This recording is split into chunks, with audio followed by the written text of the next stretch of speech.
That's a fact.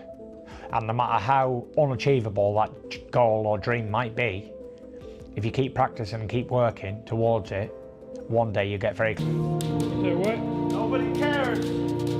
Train harder. Talk about possibly Joshua using Jake Paul as a tune-up to fight you. What are your thoughts on that? I don't know about tune-up. I think Jake Paul knocks him out. Seriously? Yeah.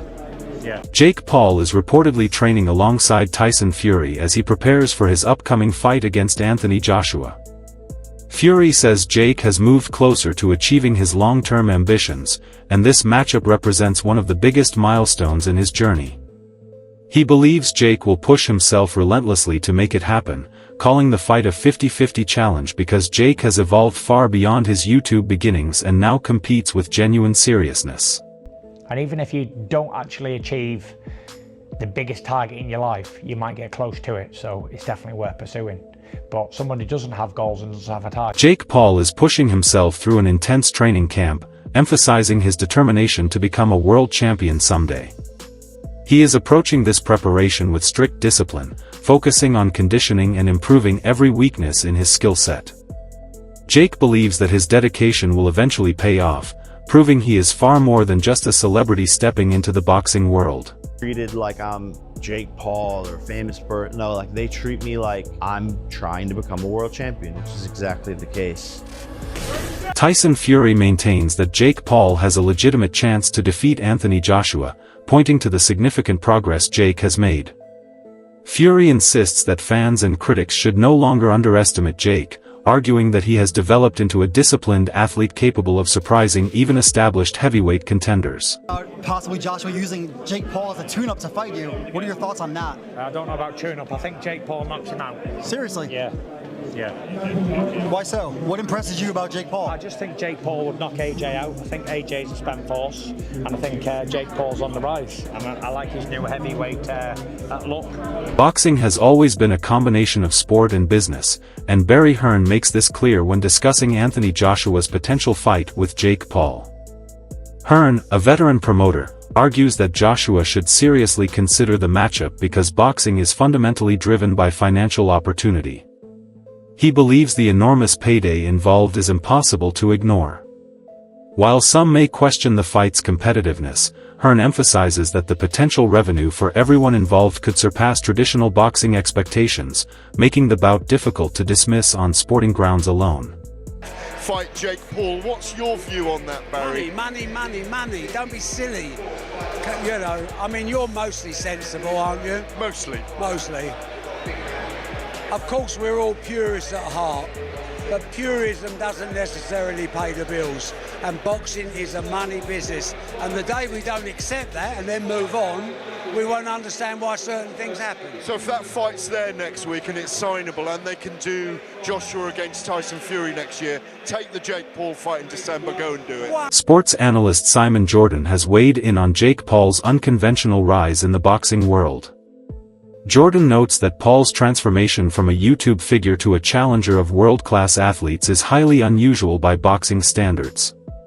Traditional boxing typically values slow, methodical development through the amateur system and increasingly difficult professional tests. Jordan argues that Paul's rapid ascent disrupts this long-standing model, raising concerns among boxing purists about respect for the sport, the quality of opposition, and whether Paul's path is sustainable. Boxing purist, it doesn't sit well, but as a normal working class lad, I've been asked by builders, would you fight Jake Paul for £5 million? I never got £5 million for fighting anyone else in a fight, so it's the silliest question in the world. I've been retired 7 years, I'm still very confident. If you give me 3 weeks to get off the couch, I'll probably still beat him with one hand. It's not. Yeah. He's not a good fighter, so it's not even being disrespectful to him. As a YouTuber, as a presenter in what he does, he blows me out the water. That's his line of work. But you're stepping into boxing, another profession. Now to call it like Canelo out, I think is disrespectful. To call Anthony Joshua out is lunacy. But we know why it's happening and why he does it. Forget Jake Paul. Forget Jake Paul. A lot of tickets. Paul. I mean, Jake Paul's going to do what Jake Paul does. But Anthony Joshua, and with respect to you and what you did and didn't earn in your career, Anthony Joshua has earned a king's ransom. Yeah. So he doesn't need to be fiddle with this, does he?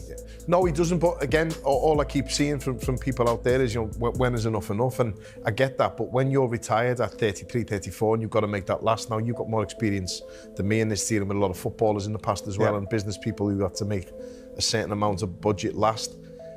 Despite the criticism, Jake Paul has given several professional fighters the largest paydays of their careers, demonstrating his financial influence on modern boxing.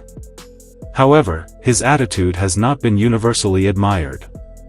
Analysts and fans point out that Paul has often disrespected boxing legends and longtime practitioners, calling out fighters in ways seen as provocative or dismissive. This contrast creates tension within the sport. Paul brings money and attention, yet his approach challenges traditional values, leaving many veterans and purists conflicted. Fight Anthony Joshua, exclusive, because I know that I will. I'm so sorry for my English, but I have to. See, Jake Paul does lots of good things. He has a camp for kids where he, I guess, gives training and coaching and gloves and environment for kids in Puerto Rico. He helped lots of boxers to get the bigger purse than they deserve. He has done some good things. But, and you are kind of trying to be on his side, but then he says something like that. Like, you almost are on his side, and then he says, I want to fight Anthony Joshua and Canelo at the same night or whatever. Jake, fighting Anthony Joshua and Canelo is not fighting Tyron Woodley or 60 years old Mike Tyson with Alzheimer's. Anthony Joshua is able to literally kill you. No doubt. If his mission is to kill you on the ring, he will kill you. You lost against Tommy Fury. Tommy Fury won against you.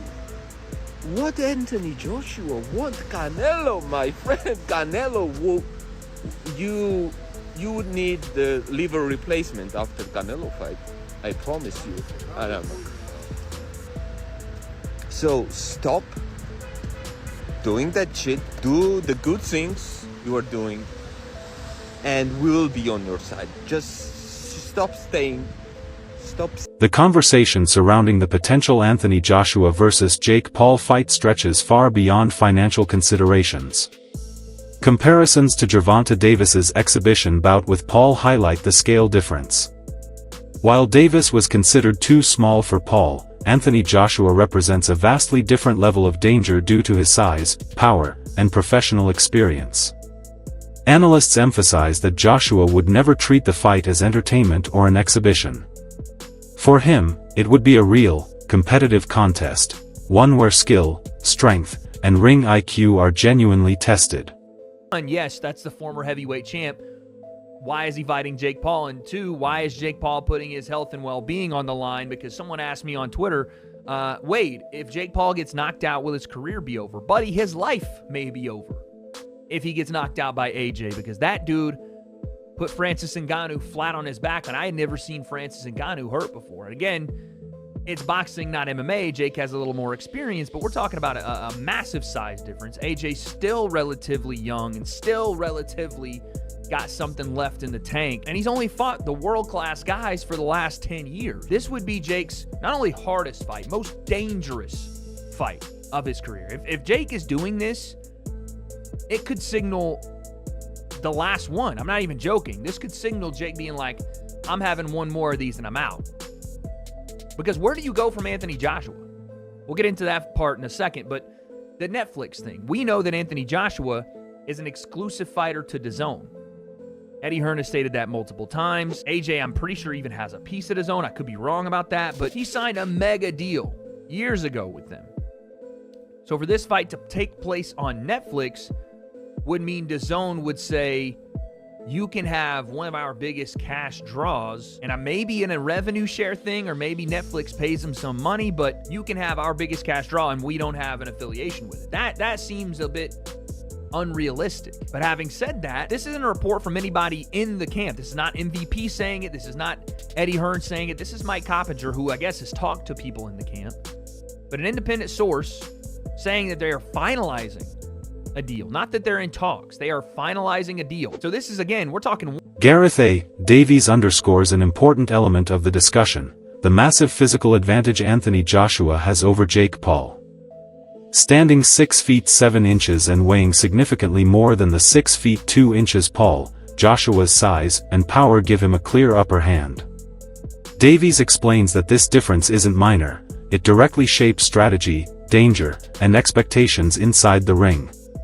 Combined with Joshua's technical mastery, the size gap makes the fight a daunting challenge for Paul.